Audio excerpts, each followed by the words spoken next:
Chapter 51 of Oliver Twist by Charles Dickens. This recording is in the public domain. Recording by Tig Hines. Affording an explanation of more mysteries than one, and comprehending a proposal of marriage with no word of settlement or pin money. The events narrated in the last chapter were yet but 2 days old when Oliver found himself at 3 o'clock in the afternoon in a travelling carriage rolling fast towards his native town. Mrs. Maylie and Rose and Mrs. Bedwin and the good doctor were with him, and Mr. Brownlow followed in a post-chaise, accompanied by one other person whose name had not been mentioned. They had not talked much upon the way, for Oliver was in a flutter of agitation and uncertainty which deprived him of the power of collecting his thoughts, and almost his speech, and appeared to have scarcely less effect upon his companions, who shared it in at least an equal degree. He and the two ladies had been carefully made acquainted by Mr. Brownlow with the nature of the admissions which had been forced from monks, and although they knew the object of their present journey was to complete the work which had been so well begun, still the whole matter was enveloped in enough of doubt and mystery to leave them in endurance of the most intense suspense. The same kind friend had, with Mr. Losburne's assistance, cautiously stopped all channels of communications through which they could receive intelligence of the dreadful occurrences that had so recently taken place. It was quite true, he said, that they must know them before long, but it might be at a better time than the present, and it could not be at a worse. So they travelled on in silence, each busied with reflections on the object which had brought them together, and no one disposed to give utterance to the thoughts which crowded upon all. But if Oliver, under these influences, had remained silent while they journeyed towards his birthplace by a road he had never seen, how the whole current of his recollections ran back to old times, and what a crowd of emotions were wakened up in his breast when they turned into that which he had traversed on foot, a poor, houseless, wandering boy, without a friend to help him, or a roof to shelter his head. "See there, there!" cried Oliver, eagerly clasping the hand of Rose, and pointing out at the carriage window. "That's the stile I came over. There are the hedges I crept behind, for fear any one should overtake me and force me back. Yonder is the path across the field, leading to the old house where I was a little child. Oh, Dick, Dick, my dear old friend, if I could only see you now!" "You will see him soon," replied Rose, gently taking his folded hands between her own. "You shall tell him how happy you are, and how rich you have grown, and that in all your happiness you have none so great as the coming back to make him happy too." "Yes, yes," said Oliver. "And we will take him away from here, and have him clothed and taught, and send him to some quiet country place where he may grow strong and well, shall we?" Rose nodded yes, for the boy was smiling through such happy tears that she could not speak. "You will be kind and good to him, for you are to every one," said Oliver. "It will make you cry, I know, to hear what he can tell. But never mind, it will be all over, and you will smile again, I know that too, to think how changed he is. You did the same with me. He said, 'God bless you,' to me when I ran away," cried the boy with a burst of affectionate emotion, "and I will say, 'God bless you' now, and show him how I love him for it." As they approached the town, and at length drove through its narrow streets, it became matter of no small difficulty to restrain the boy within reasonable bounds. There was Sowerberry's, the undertaker's, just as it used to be, only smaller and less imposing in appearance than he remembered it. There were the well-known shops and houses, with almost every one of which he had some slight incident connected. There was Gamfield's cart, the very cart he used to have, standing at the old public-house door. There was the workhouse, the dreary prison of his youthful days, with its dismal windows frowning upon the street.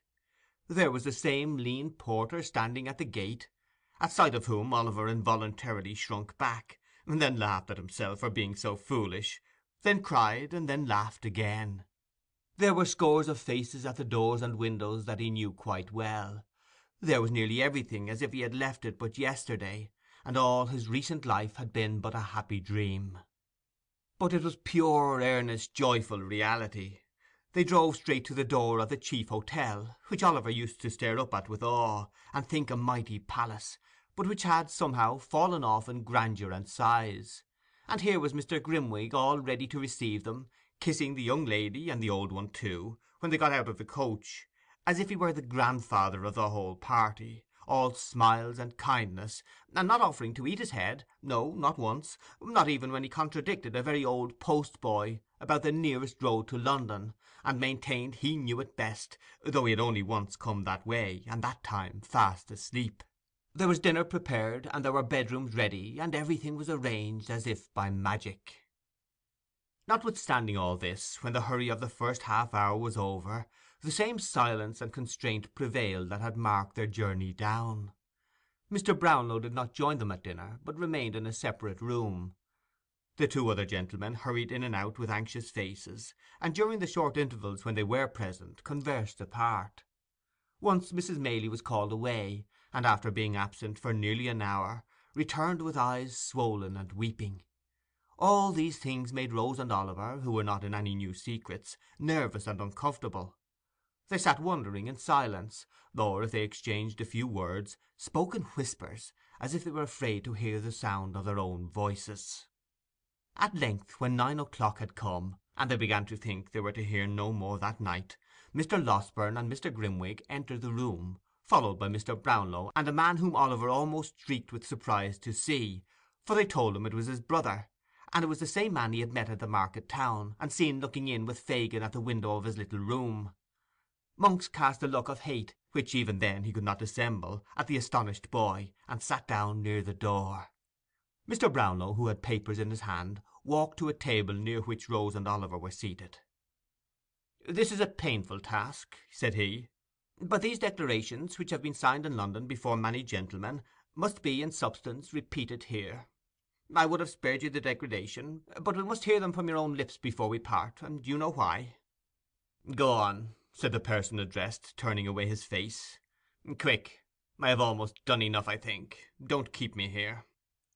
"This child," said Mr. Brownlow, drawing Oliver to him, and laying his hand upon his head, "is your half-brother, the illegitimate son of your father, my dear friend Edwin Leaford, by poor young Agnes Fleming, who died in giving him birth." "Yes," said Monks, scowling at the trembling boy, the beating of whose heart he might have heard. "That is the bastard child." "The term you use," said Mr. Brownlow sternly, "is a reproach to those long since passed beyond the feeble censures of the world. It reflects disgrace on no one living, except you who use it. Let that pass. He was born in this town." "In the workhouse of this town," was the sullen reply. "You have the story there." He pointed impatiently to the papers as he spoke. "I must have it here too," said Mr. Brownlow, looking round upon the listeners. "Listen, then, you," returned Monks. "His father, being taken ill at Rome, was joined by his wife, my mother, from whom he had been long separated, who went from Paris and took me with her, to look after his property, for what I know, for she had no great affection for him, nor he for her. He knew nothing of us, for his senses were gone, and he slumbered on till next day, when he died. Among the papers in his desk were two, dated on the night his illness first came on, directed to yourself." He addressed himself to Mr. Brownlow, "and enclosed in a few short lines to you, with an intimation on the cover of the package that it was not to be forwarded till after he was dead. One of these papers was a letter to this girl Agnes, the other a will." "What of the letter?" asked Mr. Brownlow. "The letter? A sheet of paper crossed and crossed again, with a penitent confession, and prayers to God to help her. He had palmed a tale on the girl that some secret mystery, to be explained one day, prevented his marrying her just then, and so she had gone on, trusting patiently to him, until she trusted too far, and lost what none could ever give her back. She was at that time within a few months of her confinement. He told her all that he meant to do, to hide her shame, if he had lived, and prayed her, if he died, not to curse his memory, or to think the consequences of their sin would be visited on her or their young child, for all the guilt was his. He reminded her of the day he had given her the little locket and the ring with her Christian name engraved upon it, and a blank left for that which he hoped one day to have bestowed upon her, prayed her yet to keep it, and wear it next her heart, as she had done before, and then ran on wildly in the same words over and over again, as if he had gone distracted. I believe he had." "The will?" said Mr. Brownlow, as Oliver's tears fell fast. Monks was silent. "The will," said Mr. Brownlow, speaking for him, "was in the same spirit as the letter. He talked of miseries which his wife had brought upon him, of the rebellious disposition, vice, malice, and premature bad passions of you, his only son, who had been trained to hate him, and left you and your mother each an annuity of £800. The bulk of his property he divided into two equal portions, one for Agnes Fleming, and the other for their child, if he should be born alive and ever come of age. If it were a girl, it was to inherit the money unconditionally; if a boy, only on the stipulation that in his minority he should never have stained his name with any public act of dishonour, meanness, cowardice, or wrong. He did this, he said, to mark his confidence in the other, and his conviction, only strengthened by approaching death, that the child would share her gentle heart and noble nature. If he were disappointed in this expectation, then the money was to come to you; for then, and not till then, when both children were equal, would he recognise your prior claim upon his purse, who had none upon his heart, but had from an infant repulsed them with coldness and aversion.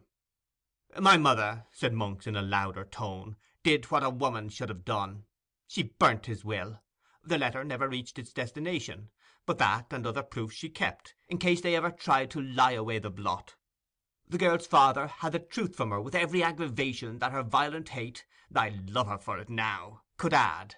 Goaded by shame and dishonour, he fled with his children to a remote corner of Wales, changing his very name that his friends might never know of his retreat, and there, no great while afterwards, he was found dead in his bed. The girl had left her home in secret some weeks before. He had searched for her on foot in every town and village near.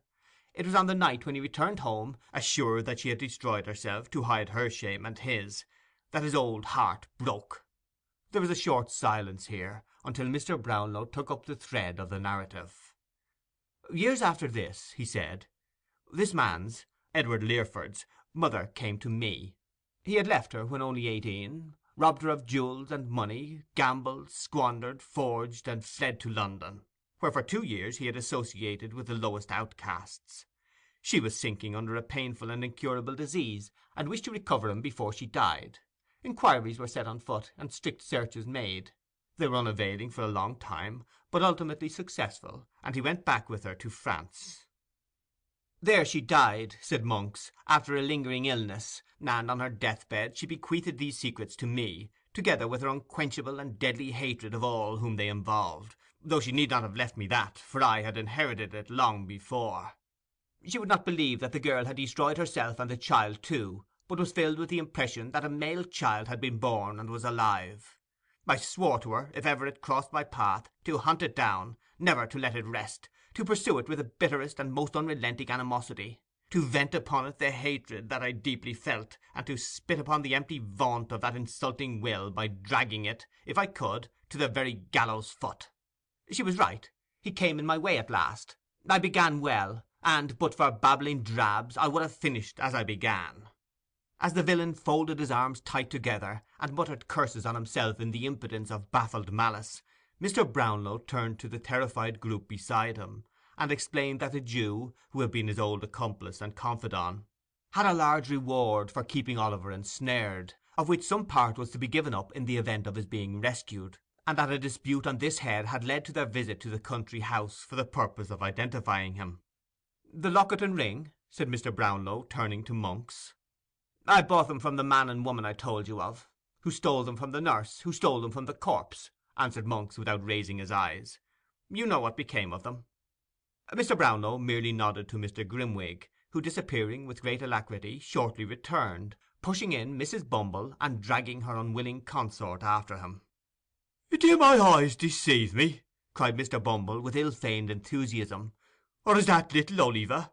Oh, Oliver, if you knew how I've been a-grieving for you—" "Hold your tongue, fool," murmured Mrs. Bumble. "It's nature, Mrs. Bumble," remonstrated the workhouse master. "Can't I be supposed to feel, I, as brought him up parochially, when I see him a-sitting here among ladies and gentlemen of the very affablest description?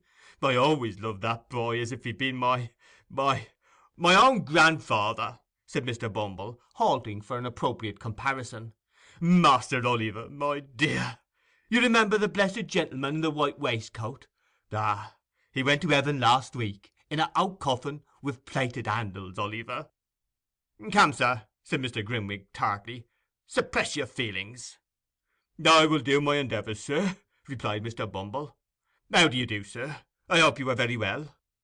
This salutation was addressed to Mr. Brownlow, who had stepped up to within a short distance of the respectable couple.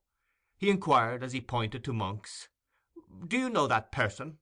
"No," replied Mrs. Bumble flatly. "Perhaps you don't," said Mr. Brownlow, addressing her spouse. "I never saw him in my life," said Mr. Bumble. "Nor sold him anything, perhaps?"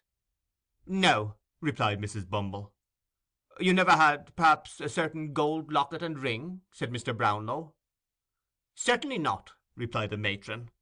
"Why are we brought here to answer to such nonsense as this?" Again Mr. Brownlow nodded to Mr. Grimwig, and again that gentleman limped away with extraordinary readiness. But not again did he return with a stout man and wife, for this time he led in two palsied women, who shook and tottered as they walked.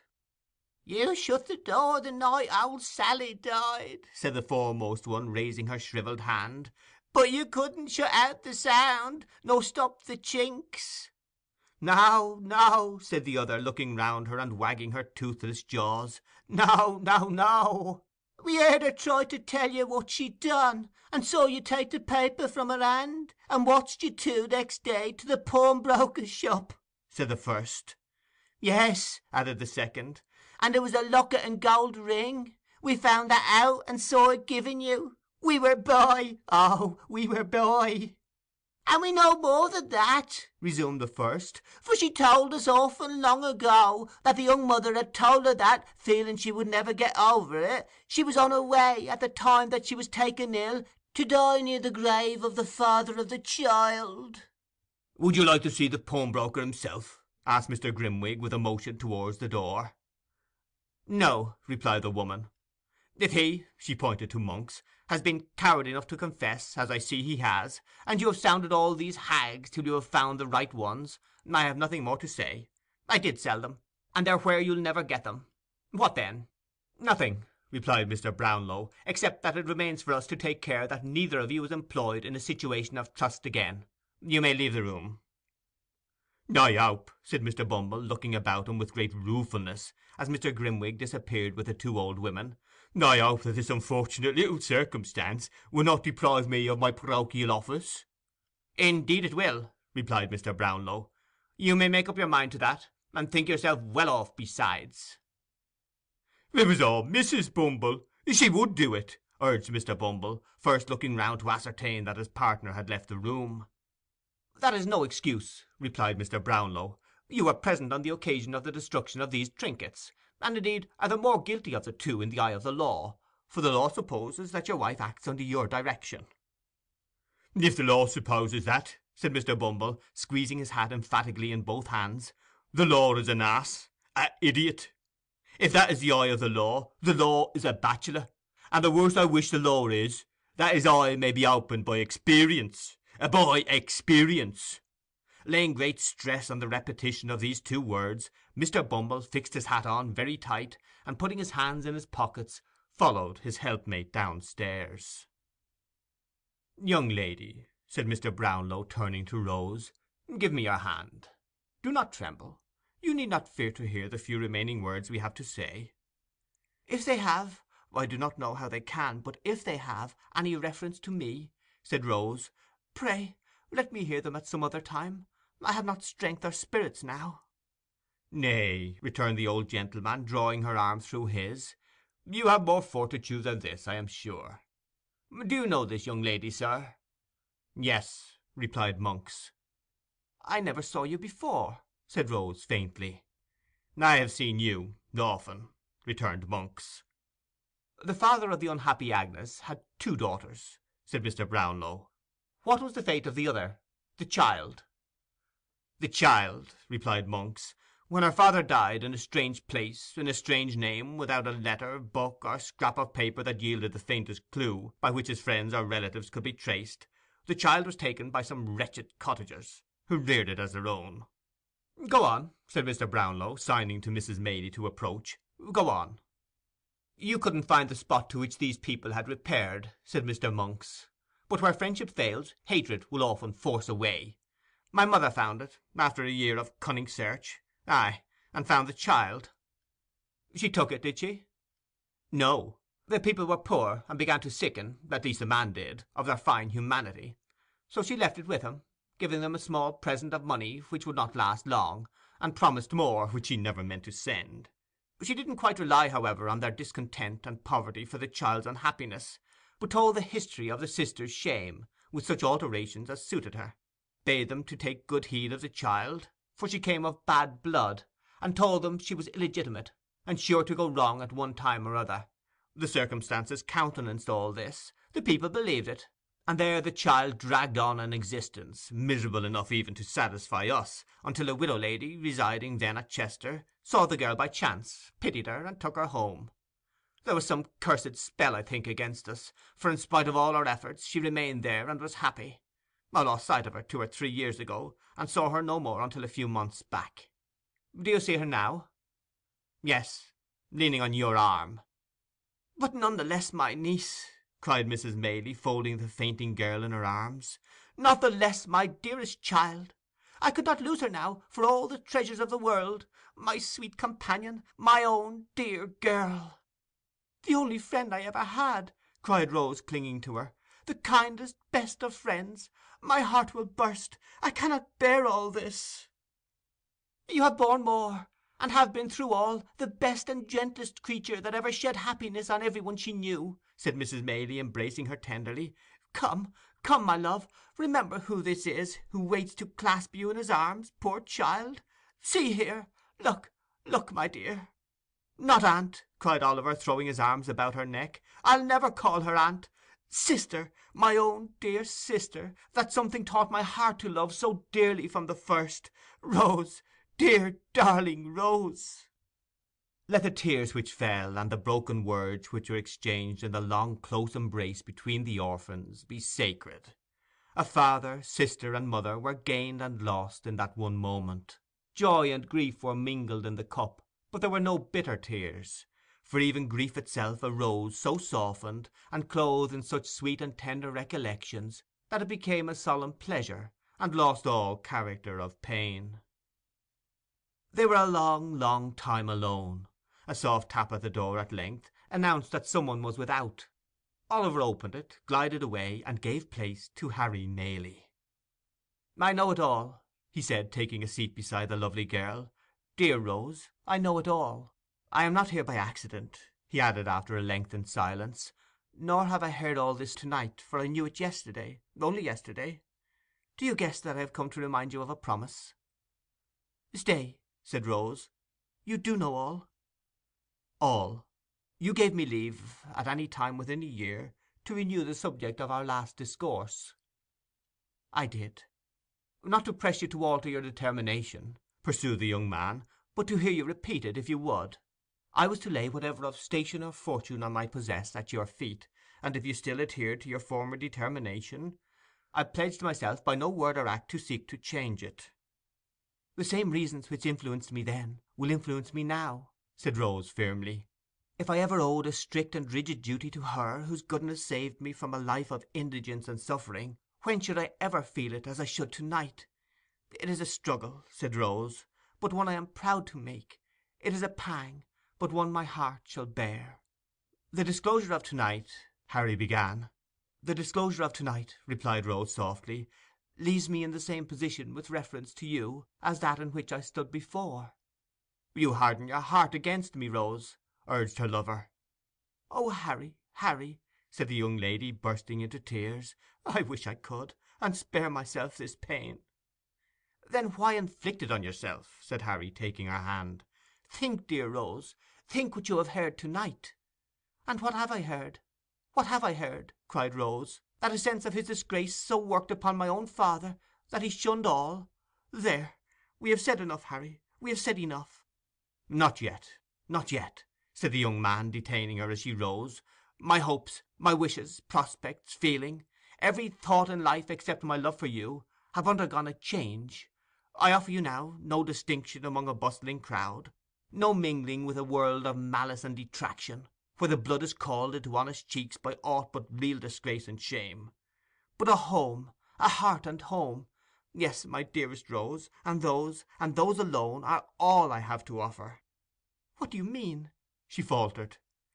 "I mean but this, that when I left you last, I left with a firm determination to level all fancied barriers between yourself and me, resolved that if my world could not be yours, I would make yours mine; that no pride of birth should curl the lip at you, for I would turn from it.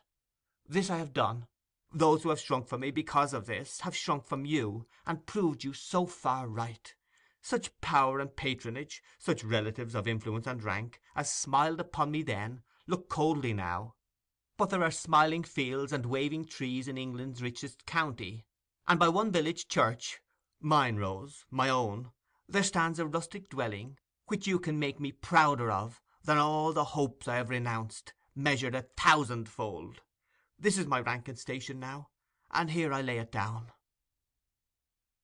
'It's a trying thing waiting supper for lovers,' said Mr. Grimwig, waking up and pulling his pocket-handkerchief from over his head. Truth to tell, the supper had been waiting a most unreasonable time. Neither Mrs. Maylie, nor Harry, nor Rose, who all came in together, could offer a word in extenuation. 'I had serious thoughts of eating my head to-night,' said Mr. Grimwig, 'for I began to think I should get nothing else. I'll take the liberty, if you'll allow me, of saluting the bride that is to be.' Mr. Grimwig lost no time in carrying this notice into effect upon the blushing girl, and the example, being contagious, was followed both by the doctor and Mr. Brownlow. Some people affirm that Harry Maylie had been observed to set it, originally in a dark adjoining room, but the best authorities consider this downright scandal, he being young and a clergyman. 'Oliver, my child,' said Mrs. Maylie, 'where have you been? And why do you look so sad? There are tears stealing down your face at this moment. What is the matter?' This is a world of disappointment, often to the hopes we most cherish, and the hopes that do our nature the greatest honour. Poor Dick was dead. End of chapter 51.